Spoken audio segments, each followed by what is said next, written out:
And Mishu finally being real is such a crazy feeling. However, with it being such a huge update, there have also been a lot of changes. A little too many changes, some might say. So in this video, I will be going over everything which has been added in this update. Luckily, the devs were nice enough to create an organized patch note, so I'll be leaving that down in the description. So sit down, get something to eat, as this video will be a long one, and I hope you enjoy.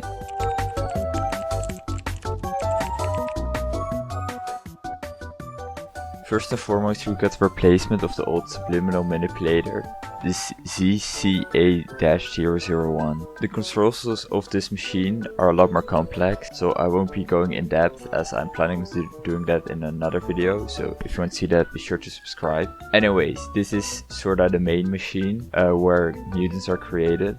This machine of course is a lot more complex, as in this case you are able to fill mutation. With this, mutants attributes have also been reworked. Every patient, or in this case when they get mutated, gets an attribute assigned, which are like tied to an evolution. It sounds a little bit complex, it's way less complex than it actually is. Basically, evolutions are like upgraded mutants with like special abilities.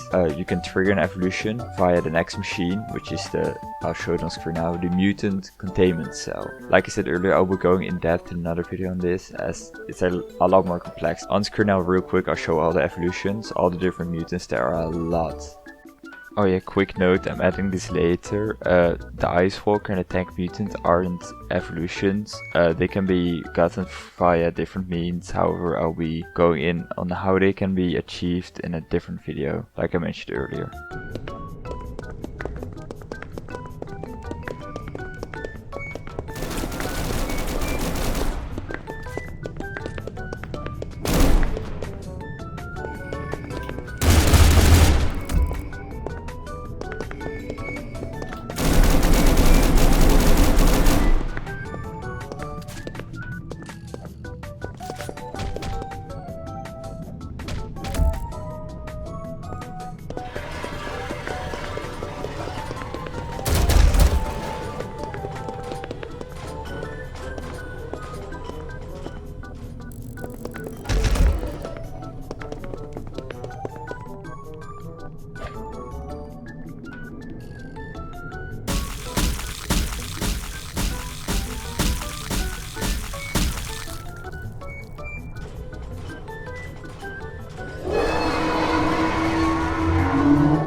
Anyways, via the mutant containment cell, you are able to trigger these evolutions out of mutants. And as you see, it's also a little bit of a complex machine. I'll be also going over everything here in another video, so be sure to subscribe to see that. Once an evolution has been triggered, you can scan the mutant either via a genetic scanner, which is an item given to ZL or you need to buy it, or via the sample scanner machine. Also gives the same results. If you have scanned the mutant, you can bring it to a sample uploader. For this you need a flash drive, which can be found in the ZL spawn next to the NPC, and then you can upload a sample onto the flash drive, which you can then sell on the computer with the ZetaOS for money and credits.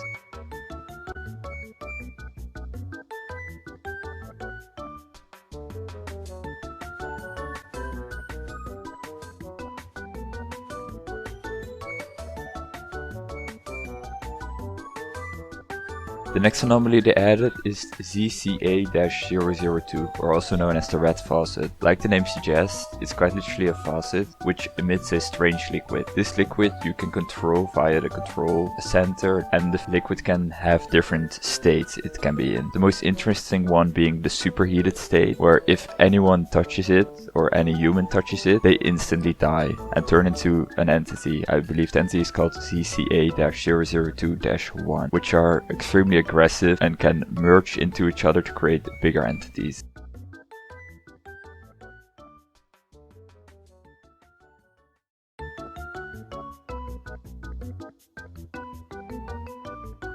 The last anomaly they added is ZCA-003, which is a cassette player. If you find different tapes across the map which can be found in storage rooms, you can play these in the cassette, and then the sound it emits will have different effects depending on which tape you put in. I believe right now there are 3 tapes you can use.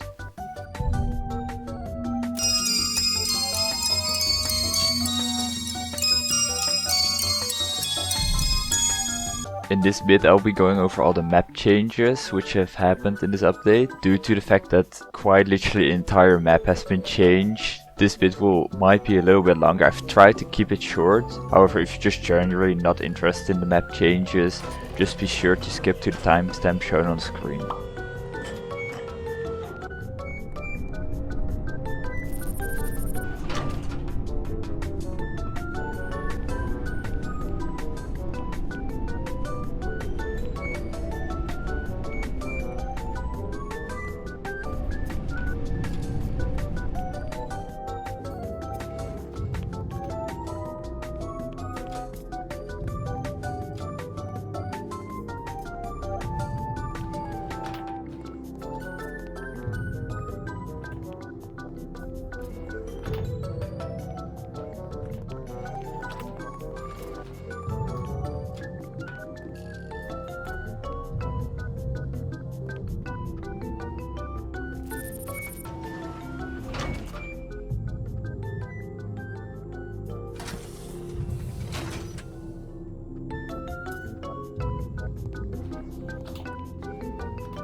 Pretty much all the weapons have been reworked. Recoil has been increased, while spread has been made more controllable, while also most gun animations have been remade. New weapon and tools have also been added, which I will be showing in the next bit.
A loadout editor has been added, which allows you to fully customize your gear. Here you can also easily access all your primaries and see the XP requirement needed to unlock it. Some pieces of gear also have extra attributes which will affect the player. For example, this helmet has a 20% flashbang resistance. Elite SRS has been added, with a special ability being sliding, as shown here. Both all the quests and all the perks have been reworked. With this, Rogue has also been made available again.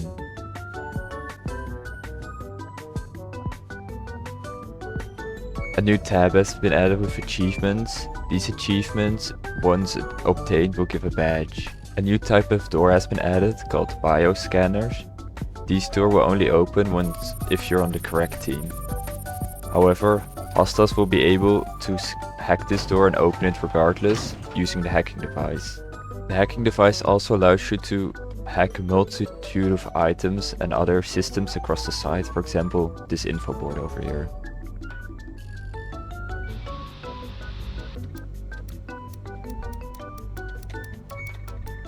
The hacking process is quite simple, as the orange letters here represent the correct letters.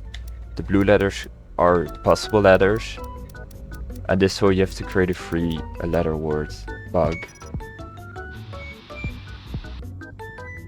It then allows you to access the info board. In this case it only gives you the option to disable it. An inventory system has been added and changed. You can now access items in your inventory by just simply clicking them. Alongside this, every item will now have an assigned weight. If you overreach the max limit, you will simply just slow down. You will run a lot slower. A new shield has been added, which can be bought at the Zeta Labs vendor. This shield blocks all incoming damage and has 1500 health. By the way, it doesn't protect you when it's on your back, it's just visual. There's now a radio system, which has replaced global chat. However, there's different channels which you can access. For example, the first channel, which is for all facility personnel, while this channel, normally encrypted, it would show a bunch of random letters and signs, is for hostile forces. The missile event has been reworked. You can now only buy it with Robux. And on the other side, you now have a Mutant Outbreak event. Handbooks have been added. in the spawn of every team, it'll basically just give you a short showcase of everything you can do. There's now a trash system where you can drop in your items. For example, if you're like over the weight limit, you can drop it and it will be in the trash can. These trash cans can be emptied by technical staff. In this case, it's in the HF vent, so they are not really able to be here. A computer system has been added called ZetaOS. This allows you to do, for example, upload a virus during the mutant outbreak event. However, if there's no event happening or nothing special, you can just do some funny commands like, here's all the commands. You can do like echo, hello, and it'll just send you hello. Or you can see like the ping, server ping, or the date. Patient jobs have been added, which every patient can become, or at least there's 6 spots. Right now there's only laundry, which, like it says, you just do the laundry. It'll give you extra credits and XP, which is a new way and I think a cool way to earn credits. Security personnel is now able to guard the facility director. While doing this, they will gain XP. Anyways, that was everything which has been added in this update, besides some like minor reworks. If you see I've missed something, be sure to drop a comment down below to tell me, as I mean I'm not perfect. If you enjoyed the video, be sure to like and subscribe, and if you haven't already, also join my new Discord server down in the comments. Thank you so much for watching and have a nice day.